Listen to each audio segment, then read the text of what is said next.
बिस्मिल्लाहिर्रहमानिर्रहीम। अस्सलाम वालेकुम डियर स्टूडेंट्स, उम्मीद करती हूँ कि आप सब लोग बिल्कुल खैरियत से होंगे और जहाँ भी होंगे ईमान की बेहतरीन हालतों में होंगे। आज हम अपनी यूनिट नंबर 9 की एक्सरसाइज 9.2 करने जा रहे हैं। इसका क्वेश्चन नंबर 1 है, show whether the points with vertices 5, -2, 5, 4 and -4, 1 are vertices of a equilateral triangle और एन आइसोसेलेस ट्रायंगल। उन्होंने कहा है कि हमारे पास 3 वर्टिसेस हैं और हमने बताना है कि वो तीनों वर्टिसेस जो हैं वो इक्विलेटरल ट्रायंगल के हैं, आइसोसेलेस ट्रायंगल के हैं। तो सबसे पहले आपको ये पता होना चाहिए कि इक्विलेटरल ट्रायंगल और आइसोसेलेस ट्रायंगल क्या होती है। इक्विलेटरल ट्रायंगल वो होती है जिसकी तीनों साइड्स बराबर हों। जैसे देखिए हमारे पास एक ट्रायंगल होगी, इसकी तीनों साइड्स बराबर हों तो हम उसको कहते हैं इक्विलेटरल ट्रायंगल। अगर लेंथ हो, तीनों साइड्स की लेंथ बराबर हो, ठीक है, अगर तीनों साइड्स की लेंथ आपकी बराबर है ट्रायंगल की तो हम उसको बोलते हैं इक्विलेटरल ट्रायंगल। इसकी डेफिनेशन जो है आपकी टेक्स्ट बुक में दी गई है, इसको आपने अच्छे से वहाँ से याद कर लेना है क्योंकि ये पेपर में आने के चांसेस इसके ज़्यादा हैं। और जो आइसोसेलेस ट्रायंगल होती है वो ऐसी ट्रायंगल होती है जिसमें जो है लेंथ जो ट्रायंगल की है, दो साइड्स लेंथ बराबर हों और जो थर्ड साइड है वो उनसे डिफरेंट हो। जैसे कि अब हम एक ट्रायंगल लें, ये वाली साइड और ये वाली साइड की लेंथ बराबर हो और ये साइड की अगर लेंथ बराबर नहीं है उसके, तो उसको हम कहते हैं आइसोसेलेस ट्रायंगल।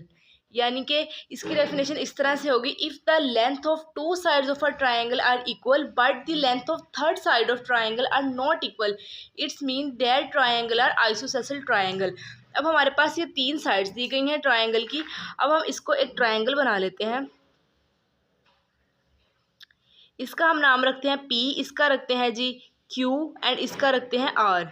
P पे हमारे पास क्या है 5, -2 पॉइंट, Q के पॉइंट है 5, 4 और R के पॉइंट हम करते हैं -4, 1। अब ये तीनों पॉइंट हैं ट्रायंगल के। अब आपने बताना है कि ये ट्रायंगल इक्विलेटरल है कि आइसोसेलेस है। तो इसको बताने का क्या तरीका है। अब पहली बात तो ये देखिए, ये डिस्टेंस ही है ना इन दोनों के दरमियान, या PQ QR या RP के दरमियान डिस्टेंस ही ये होगा, तो फिर ही हमें पता चलेगा कि इनके दरमियान डिस्टेंस कितना है, इनका फासला कितना है, और फिर हम बताएंगे कि ये हमारा ट्रायंगल इक्विलेटरल है, ये आइसोसेलेस है। पहली बात तो ये हो गई कि आपने इसको जो है डिस्टेंस फॉर्मूले की मदद से बताना है। और दूसरी बात, अब 3 पॉइंट हमारे पास होने चाहिए क्योंकि ट्रायंगल में 3 साइड्स होती हैं, 3 एंगल होते हैं, तो हमारे पास 3 पॉइंट्स होने चाहिए। पहले हमने क्या करना है, P एंड Q को आपका डिस्टेंस फाइंड करना है, उसके बाद Q एंड R का डिस्टेंस फाइंड करना है, और उसके बाद हमने R एंड P का डिस्टेंस फाइंड करना है। और फिर हमने देखना है जो इन तीनों पॉइंट्स का आंसर वो किस तरह से आएगा। अगर तो इन तीनों का आंसर आया बराबर, इट्स मीन कि हमारी ट्रायंगल की जो तीनों साइड्स की लेंथ है वो इक्वल है। तो जब इक्वल होगी तो वो हमारा होगा इक्विलेटरल ट्रायंगल। और अगर 2 साइड्स का आंसर सेम आया, थर्ड साइड का आंसर सेम ना आया, जैसे कि लेट्स सपोज PQ का QR का आंसर सेम आ जाता है लेकिन जो हमारी लास्ट वाली साइड है RP, इसका आंसर इक्वल नहीं आता, तो इट्स मीन कि ये हमारा आइसोसेलेस ट्रायंगल होगा। तो आइए सबसे पहले हम PQ का डिस्टेंस फाइंड करते हैं। इसके लिए पहले डिस्टेंस फॉर्मूला लिख लेते हैं, x2 माइनस x1 मॉडुलस का square plus y2 minus y1 modulus square. अब देखिए P हमारे पास क्या है, P के पॉइंट है जी 5, -2, और Q के क्या पॉइंट है जी, Q के पॉइंट है 5, 4। अब इसमें क्या होगा, ये x1 होगा, ये y1 होगा, ये x2 होगा और ये y2 होगा। तो इसको सिंपल क्या करना है कि हमने फॉर्मूले के अंदर पुट कर देना है। तो आइए इसको पुट करते हैं, x2 है 5, x1 भी है 5, इसका स्क्वायर प्लस y2 है -4, माइनस का साइन लगेगा, y1 है -2, इसका भी स्क्वायर, और फिर होल का अंडरवुड। 5 में से 5 निकाला तो ये आ जाएगा 0 plus -4 minus minus +2 square under root. 0 का स्क्वायर तो 0 ही आ जाएगा हमारे पास, प्लस माइनस माइनस 4 में से 2 निकालेंगे तो -2 स्क्वायर। तो 2 का स्क्वायर हमारे पास क्या होगा जी, 2 का स्क्वायर होगा हमारे पास 4, और इस स्क्वायर की वजह से जो है माइनस भी किस में चला जाएगा, पॉजिटिव में। अब 4 का अंडरवुड हमारे पास क्या होगा, 4 अंडरवुड होता है जी 2 का। इट्स मीन के जो हमारी फर्स्ट साइड है यानी कि पी क्या वो साइड है उसकी लेंथ हमारे पास 2 आ चुकी है। अब हमने सेकंड वाली साइड यानी कि क्यू आर को फाइंड करना है कि उसकी लेंथ हमारे पास क्या आती है। तो क्यू आर को करेंगे अब फाइंड, इनके दरम्यान हमने डिस्टेंस फाइंड करना है। तो इसके लिए भी सिंपल वही फॉर्मूला है जिसमें पहले हमने यूज़ किया है, x square minus x1 square plus y square minus y1 square. तो अब Q हमारे पास क्या है, Q है जी 5 4 एंड R हमारे पास क्या है, R है जी हमारे पास -4 1। ये x1 होगा, ये y1 होगा, ये x2 होगा और ये y2 होगा। तो x2 की जगह पर आपने -4 पुट करना है, x1 की जगह पर 5 इसका स्क्वायर प्लस y2 की जगह पर 1 -4 स्क्वायर। माइनस माइनस प्लस होता है तो 4 एंड 5 9 हो जाएंगे, ये माइनस का 9 आ जाएगा। 4 में से 1 निकालेंगे तो -3 स्क्वायर स्क्वायर आएगा इन सब का। अब 9 का स्क्वायर क्या होगा 81 और इस स्क्वायर ने माइनस को प्लस कर दिया, प्लस 8 का स्क्वायर 9 सॉरी 3 का स्क्वायर 9। 81 प्लस 9 क्या होगा हमारे पास, तो इन दोनों को जब हम ऐड करेंगे तो हमारे पास 90 आ जाएगा। तो अब देखिए 9 मल्टीप्लाई बाय अगर हम 10 करें तो हमारे पास 90 हो जाता है। और 9 किसका स्क्वायर होता है, 9 का जो होता है वो 3 होता है, 3√10। ठीक है, यानी कि क्यू आर की जो लेंथ है वो है 3 × √10। अब हम थर्ड वाले की करते हैं। अब जो थर्ड साइड हमारे पास होगी वो होगी जी आर पी। तो आर पी का मैंने यहाँ पर लिख लिया, आर पी के पॉइंट्स हैं, आर के पॉइंट्स हैं -4 1, पी के पॉइंट है 5 -2। अब ये हमारे पास x1 होगा, ये y1 होगा, ये x2 होगा और ये y2 होगा। हमने इसको जस्ट अपने फॉर्मूला के अंदर पुट करना है। x2 है 5, y1 है जी -4 स्क्वायर प्लस y2 है -2, y1 है -1 स्क्वायर। तो ये होगा 5 + 4 9 इसका square plus minus minus plus 3 का स्क्वायर। तो 5 + 4 हुआ 9 प्लस 3 का स्क्वायर हमारे पास क्या आता है, 3 का स्क्वायर तो आ जाता है जी 9 और 9 का स्क्वायर क्या आता है, 9 का स्क्वायर आता है 81 + 9। तो 81 + 9 कितना हुआ, 81 + 9 हमारे पास हो जाता है जी 90। तो अब ये किस तरह से होगा, 9 × 10 और 9 का क्या होता है 3 और अंडरवुड में 10 रहेगा। अब देखिए जो हमने पीछे वाला किया था उस वाली साइड का भी आंसर 3 × √10 था और इसका भी 3 × √10 है। इट्स मीन आपने लिखना है कि 2 sides of triangle are equal, मतलब कि अब ट्रायंगल की हमारे पास 2 साइड्स इक्वल है ना, सो इट्स अ आइसोसेसल ट्रायंगल, कि ये हमारे पास आइसोसेसल ट्रायंगल होता है। आइसोसेसल ट्रायंगल वही होता है ना जिसमें जिस ट्रायंगल में 2 लेंथ की जो साइड्स हैं वो बराबर हों और जो तीसरी वाली साइड है ट्रायंगल की उसकी लेंथ पहली दोनों से डिफरेंट हो। तो ऐसे ही हमारे पास आया, हमारे पास आर पी और क्यू आर की जो लेंथ है वो सेम आई है। तो इट्स मीन कि हमारे पास ये कौन सा हुआ, ये हमारे पास हुई आइसोसेसल ट्रायंगल। अब है जी हमारे पास क्वेश्चन नंबर 2, शो वेदर और note the points with vertices form a square. Vertices क्या है, ए है -1 1, बी है 5 4, सी है 2 -2, डी है -4 1। अब उन्होंने कहा है कि आपने ये बताना है कि जो वर्टिसेस हैं ये स्क्वायर के हैं या नहीं है। तो स्क्वायर हमारे पास क्या होता है, सबसे पहले तो आपको ये बात पता होनी चाहिए। स्क्वायर ऐसे को हम कहते हैं, ऐसी शेप को कहते हैं जिसकी 4 साइड्स हों और उन चारों साइड्स की लेंथ जो है वो सेम हो। ठीक है, उसको हम बोलते हैं स्क्वायर। अब उन्होंने बोला है कि अब आप ये बताएं कि जो वर्टिसेस हैं एक स्क्वायर के हैं या नहीं हैं। अब हम एक स्क्वायर ड्रॉ कर लिया है हमने, इसको हम नाम देते हैं ए का, इसको देते हैं बी का, इसको सी का एंड इसको डी का। अब आप देखें ए और बी के दरमियान डिस्टेंस कितना है, बी और सी के दरमियान कितना डिस्टेंस है, सी और डी के, एंड डी और ए के दरमियान कितना डिस्टेंस है। ये चारों डिस्टेंस फाइंड करने के बाद हम बता सकेंगे कि आया कि इनके डिस्टेंस सेम है। अगर इनके डिस्टेंस सेम है तो इट्स मीन कि ये हमारे पास स्क्वायर है। अगर सेम नहीं है तो इसका मतलब है कि ये हमारे पास स्क्वायर नहीं है। तो आइए हम फाइंड करते हैं। तो आपने क्या करना है, आपने ए बी की लेंथ फाइंड करनी है, यानी कि इनका डिस्टेंस। फिर आपने बी सी को फाइंड करना है, फिर आपने सी डी को करना है, और फिर आपने डी ए को करना है। क्योंकि हमने चारों साइड्स की जो लेंथ है उसको मेजर करके ये बताना है कि हमारा ये स्क्वायर है या नहीं है। तो अब आप स्टार्ट करें। सबसे पहले हम ए बी के दरमियान डिस्टेंस फाइंड करते हैं। इसके लिए भी वही फॉर्मूला है जो हम स्टार्टिंग से यूज़ करते आ रहे हैं, x square minus x1 modulus square plus y square minus y1 modulus square. अब देखें जी, ए हमारे पास क्या है, जो ए है उसके पॉइंट्स हैं -1 1 एंड बी के हमारे पास पॉइंट है जी 5 एंड 4। तो ये हुआ x1, ये हुआ y1, ये हुआ x2 और ये हुआ y2। तो x2 की क्या वैल्यू है, ये है 5 और x1 की -1 इनका स्क्वायर प्लस y2 है 4, y1 है जी 1 इसका स्क्वायर। तो माइनस माइनस प्लस हो जाता है, 5 + 1 इसका स्क्वायर प्लस 4 - 1 करेंगे तो 3 स्क्वायर। 5 + 1 6 हो जाएगा।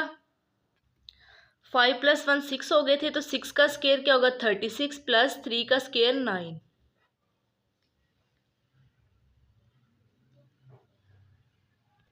तो 36 + 9 क्या होता है 45।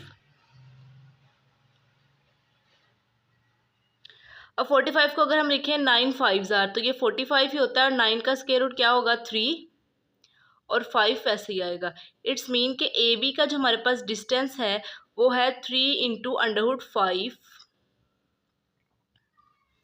अब हमने सेकंड वाले का यानी कि बी सी का फाइंड करना है। तो बी के पॉइंट्स लिख लेते हैं और साथ सी के भी लिख लेते हैं।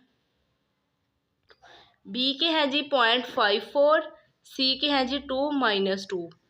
ये है x1 y1 x2 and y2। अब इसको हमने सिंपली क्या करना है, डिस्टेंस के फॉर्मूला में अप्लाई कर देना है। फॉर्मूला है x2 - x1 modulus square plus y2 - y1 square. तो 2 में से 5 निकालेंगे तो -3 स्क्वायर आएगा, माइनस माइनस प्लस 4 और 2 6, साथ में माइनस आएगा। 3 का स्क्वायर क्या होगा, 3 का स्क्वायर तो हमारे पास हो जाएगा 9 प्लस 6 का स्क्वायर 36। तो इस स्क्वायर ने माइनस को भी प्लस कर दिया। 36 + 9 हो जाते हैं जी 45।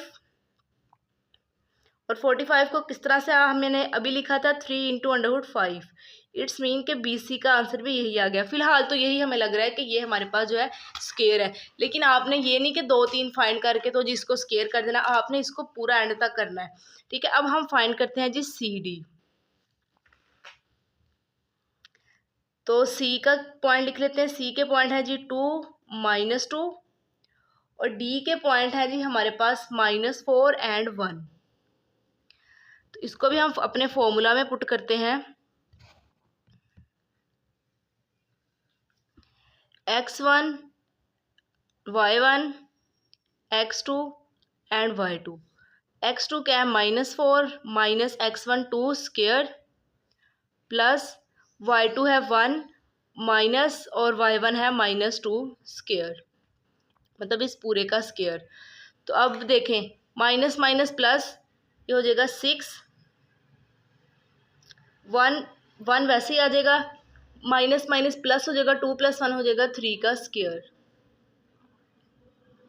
ये फिर से वही चीज़ आ गई 36 + 9, ये हमारे पास हो जाएगा जी 45। और फिर उसके बाद 45 को हम लिखेंगे 3 × 5। अब हमारा फोर्थ वाला रह गया। फोर्थ वाला है डी ए। तो अब डी ए को फाइंड करते हैं कि इसका क्या आंसर आता है। डी है जी हमारे पास -4 1 एंड ए के पॉइंट है जी -1 1। ये हुआ x1 y1 x2 y2। तो आइए अब इसको फाइंड करते हैं। डी ए डिस्टेंस का फॉर्मूला लगाकर इसको फाइंड करना है। y1 y2 है -1 -4 स्क्वायर प्लस y2 है 1 -1 का स्क्वायर। 1 - 1 तो 0 हो जाएगा और इस तरफ हमारे पास क्या होगा -1 माइनस प्लस 4 स्क्वायर। ये 0 हो जाना, इसको आप बेशक ना लिखें, तो प्लस माइनस माइनस ही हो जाएगा 3 का स्क्वायर। स्क्वायर स्क्वायर से अंडरवुड से कैंसिल, तो हमारे पास क्या रहेगा 3। अब देखें जो लास्ट वाला हमारे पास है वो तो इक्वल आया ही नहीं है। इट्स मीन कि इट्स आर नॉट स्क्वायर। तो अब हमने इसको लिखना किस तरह से है, तो आपने लिखना है जी hence A B is equal to B C, B C is equal to C D, but C D is not equal to D A, so it's not a square. It's mean कि ये हमारा square नहीं है। अब हमारे पास जो question number 3 है वो है जी शो वेदर और note points with coordinates 1 3 4 2 -2 6 are vertices of a right triangle. हमने ये बताना है कि ये राइट ट्रायंगल के वर्टिसेस है या नहीं है। सबसे पहले आपको पता होना चाहिए कि राइट ट्रायंगल क्या होता है। ऐसा ट्रायंगल जिसका एंगल 90 डिग्री हो वो होता है राइट ट्रायंगल, और उसकी 3 साइड्स हों। ठीक है, तो राइट ट्रायंगल को ये जो है राइट ट्रायंगल को मतलब मेरा है कि फाइंड करने का ये तरीका है कि आपने हाइपोटेनियस या आपने फॉर्मूला अभी तो नहीं पढ़ा होगा लेकिन आगे जाके आप पढ़ेंगे। इसको हम कहते हैं Pythagoras theorem. Hypotenuse is equal to base square plus perpendicular square. इस फॉर्मूले को यूज़ करते हुए हमने जो है ये बताना है कि हमारे ट्रायंगल जो है वो राइट है या नहीं है। अब हाइपोटेनियस क्या होता है, बेस क्या होता है, परपेंडिकुलर क्या होता है। हाइपोटेनियस कहते हैं वितर को, उर्दू वाले बच्चों के लिए है वितर, यानी कि जो हमारी टेढ़ी लाइन है वितर या तिरछी लाइन को हम उर्दू में वितर या तिरछी लाइन को हम, ये जो टेढ़ी लाइन होती है उसको हम वितर बोलते हैं। ठीक है, तो ये हमारे पास है हाइपोटेनियस। और बेस क्या है, बेस कहते हैं किसी चीज़ की बुनियाद को, तो बेस बुनियाद, ये इसकी बुनियाद है। और परपेंडिकुलर कहते हैं अमूद को, यानी कि इस तरह से जो इसके साथ 90 डिग्री का एंगल बनाता हो। दोबारा से सुन ले, ये जो तिरछी लाइन है इसको हम बोलेंगे हाइपोटेनियस, हम नीचे वाली को बोलेंगे बेस, और ये जो साइड वाली लाइन है जो इसके साथ एंगल बना रही है उसको बोलेंगे परपेंडिकुलर। अब ट्रायंगल में हमने ये बताना है, राइट ट्रायंगल में, कि जो हाइपोटेनियस का स्क्वायर है वो बराबर हो बेस के स्क्वायर से और परपेंडिकुलर के स्क्वायर से, फिर हमारी जो ट्रायंगल है वो राइट ट्रायंगल होती है। तब हमारे पास 3 साइड्स दी गई हैं ए बी एंड सी। अब हम A B B C and C A को फाइंड करेंगे और फिर हम अपने इन क्वेश्चंस को सोल्व करके ये बताएंगे कि राइट ट्रायंगल है या नहीं है। अब जो ए बी है ये बेस होगा और जो बी सी की वैल्यू होगी वो हम हाइपोटेनियस में लिखेंगे और जो सी ए की वैल्यू होगी वो हम परपेंडिकुलर में लिखेंगे। तो अब हम पहले हाइपोटेनियस को फाइंड करते हैं जो कि है बी सी। बी सी तो फर्स्ट वाला डेफिनेटली ए है, सेकंड वाला बी है, थर्ड वाला सी है। तो बी के हमारे पास क्या पॉइंट है 4 2 और सी के हैं -2 6। तो इसको भी हमने डिस्टेंस फॉर्मूला लगा के फाइंड करना है। सिंपली फॉर्मूला लिख लेते हैं एक दफ़ा, x2 - x1 modulus square plus y2 - y1 modulus square. ये है जी x1 y1 x2 y2। x2 है -2, x1 है -4 का स्क्वायर प्लस y2 है 6, y1 है 2 इसका square, plus minus minus minus minus plus, ये होगा -6 का स्क्वायर प्लस 6 में से 2 निकालेंगे तो 4 का स्क्वायर। 6 का स्क्वायर हमारे पास क्या आएगा, वो आएगा जी 36 प्लस 4 का स्क्वायर 16। इन दोनों को जब हम ऐड करेंगे तो ये हमारे पास 52 आ जाएगा। इसको हम इसी तरह रहने देते हैं। ये हमारा हाइपोटेनियस आ गया यानी कि एच आ गया। अब हम बेस को फाइंड करते हैं। बेस हमारे पास क्या है, बेस है जी ए बी। तो ए हमारे पास है जी 1 3 एंड बी के पॉइंट्स है जी 4 2। x1 y1 x2 y2। अब क्या करना है जी, इसको हमने डिस्टेंस फॉर्मूला में रखना है। y2 है x2 है 4 minus 1 square plus 2 minus 3 square. 4 में से 1 निकालेंगे तो 3 का स्क्वायर, 2 में से 3 निकालेंगे तो माइनस 1 का स्क्वायर। 3 का स्क्वायर होगा 9 प्लस 1 का स्क्वायर 1, 9 प्लस 1 हो जाएगा 10 का अंडरवुड। अब हमारे पास एक लास्ट चीज़ रहेगी परपेंडिकुलर, यानी कि सी ए। अब हमने ये फाइंड करना है। अब जी सी है, सी के पॉइंट है -2 6, ए के हैं 1 3। ये हुआ x1 y1 x2 y2। इसको भी इसी तरह फाइंड करते हैं। x2 1 माइनस y x1 है -2 square plus y2 3 minus y1 6 का square. Minus minus plus 2 plus 1 3 हो जाएगा, 3 का स्क्वायर प्लस -3 का स्क्वायर। 3 का स्क्वायर 9, यहाँ पर भी 3 का स्क्वायर 9, 9 प्लस 9 18। अब हमने इन सब को पुट करना है पाइथागोरस थ्योरम में। By Pythagoras theorem. Pythagoras theorem क्या है? Hypotenuse square is equal to base square plus perpendicular square. Hypotenuse हमारे पास क्या है? वो है जी हमारे पास BC का square is equal to base, base है हमारे पास AB उसका स्क्वायर प्लस परपेंडिकुलर है हमारे पास CA उसका स्क्वायर। अब हमने इन सब की वैल्यूज़ लिखनी है। अब देखें BC का हमारे पास क्या आंसर आया था? वो आया था जी अंडरवुड 52 इसका स्क्वायर प्लस AB का क्या था? AB का था 10 स्क्वायर प्लस CA का है 18 अंडरवुड 18 सॉरी स्क्वायर, ये भी स्क्वायर है अंडरवुड आएगा तो स्क्वायर अंडरवुड से कैंसिल हो जाएंगे, ये भी कैंसिल हो जाएगा। तो अब हमारे पास क्या होगा जी 52 इज इक्वल टू 10 प्लस 18, ये हो जाएगा 28 एंड 52। अब देखें हाइपोटेनियस जो है हमारा बेस और परपेंडिकुलर के सम के इक्वल नहीं आया। It's mean it is not right triangle.